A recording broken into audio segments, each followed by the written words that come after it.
Hello বন্ধুরা, তোমরা সবাই কেমন আছো? আশা করি ভালো আছো। আজকে নিয়ে চলে এসেছি টিচার্স ডে স্পেশাল একটি মেনু, মিক্সড ফ্রায়েড রাইস। তো চলো দেখা যাক। প্রথমে একটি হাঁড়িতে জল বসিয়ে দিয়েছি। জলটা ফুটে উঠলে সামান্য নুন ও সাদা তেল দিয়ে দিচ্ছি। এবার দেখো জলটা সুন্দর ফুটে উঠেছে। এবার আমি আগে থেকে ভিজিয়ে রেখেছিলাম চাল, সেই চালগুলো ছেড়ে দিচ্ছি।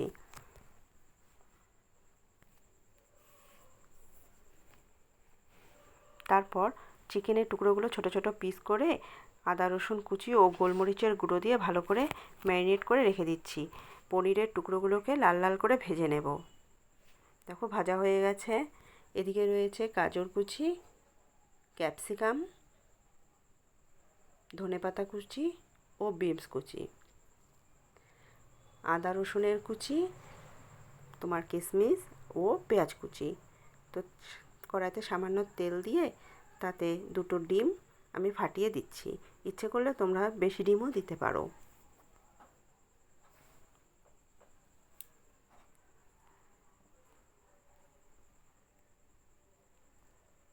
সামান্য নুন দিয়ে ভালো করে নাড়াচাড়া করে এগুলোকে ভেজে নিতে হবে।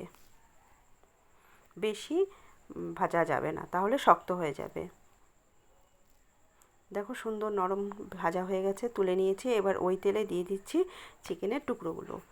এগুলোকেও সুন্দর করে ভেজে নিচ্ছি। ভাজা হয়ে গেলে নামিয়ে ওই তেলে দিয়ে দেব আমি পেঁয়াজ কুচি ও আদা রসুনের কুচি।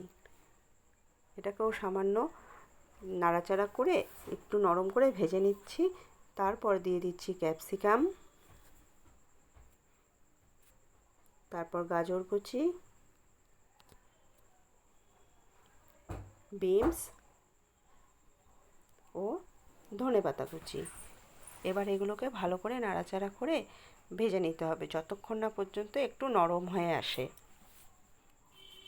দেখো এগুলো সুন্দর নরম হয়ে আসছে। এবার দিয়ে দিচ্ছি কিশমিশগুলো, তারপর দিয়ে দেব ভাতগুলো। এবার ভাত দিয়ে তারপর এগুলোকে ভালো করে নাড়াচাড়া করে মিক্সড করে নেব। দিয়ে দিচ্ছি চিনি ও নুন। এবার চিনি ও নুন দেওয়ার পরে আবারও ভালো করে নাড়াচাড়া করে তার উপরে দিয়ে দিচ্ছি চিকেনের টুকরোগুলো, পনির ও ডিম। তারপর এগুলোকে আবারও ভালো করে মিক্স করে নিচ্ছি। দেখো অনেকটা হয়ে এসছে। এবার নামানোর আগে দিয়ে দিচ্ছি ঘি।